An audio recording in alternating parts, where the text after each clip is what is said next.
طرف ہے، لوگ بھاگ رہے ہیں، وہ کدھر جا رہے ہو؟ جی ادھر جو سامنے اونٹ کھڑا ہوا ہے یہ پولا ہوا ہے، پاگل ہو چکا ہے، اونٹ پاگل ہو چکا ہے۔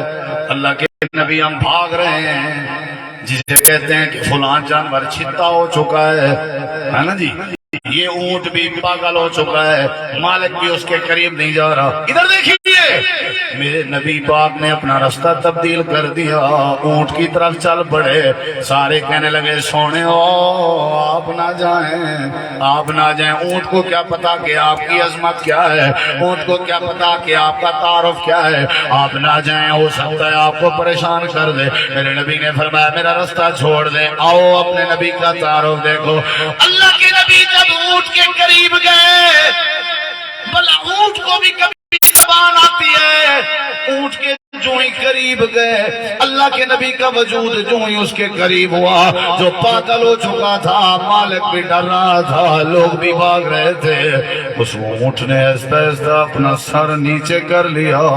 اللہ کے نبی اس کی گردن پہ ہاتھ پھیر رہے ہیں، اور آپ نے دیکھا اونٹ کی آنکھوں سے آنسو نکل رہے ہیں، پانی نکل رہا ہے۔ میرے نبی نے فرمایا اس کا مالک کہاں ہے؟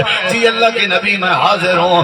آپ نے فرمایا دنیا کائنات والے ہو، اس اونٹ پہ وزن زیادہ لاتے ہو لیکن کھلاتے تھوڑا ہو، اس لیے اونٹ مجھے شکایت کر رہا ہے۔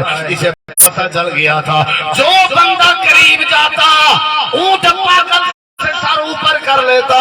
جب اللہ کے نبی کا پاک وجود قریب آیا، اونٹ کو بھی پتہ چل گیا یہ اللہ کے نبی تشریف لا چکے ہیں، سید الانبیاء والمرسلین آ چکے ہیں، ساری کائنات کا سردار آ چکے ہیں۔ ہاتھ باندھ کے عرض کرتا ہوں اونٹ کو بھی پتہ تھا تجھے پتہ نہیں ہے، اونٹ کو بھی پتہ تھا مجھے پتہ نہیں ہے۔ ایسی موت آ جائے تو کیا فائدہ زندگی گزارنے کا، اپنے محبوب کو بھی نہیں جانتے ہو، کیا فائدہ زمینیں کمانے کا، اپنے پیغمبر کا تعارف بھی نہیں رکھتے ہو، کیا فائدہ تمہیں پلاٹ خریدنے کا، اپنے پیغمبر کی پہچان نہیں رکھتے ہو، کیا فائدہ زندگی بسر کرنے کا۔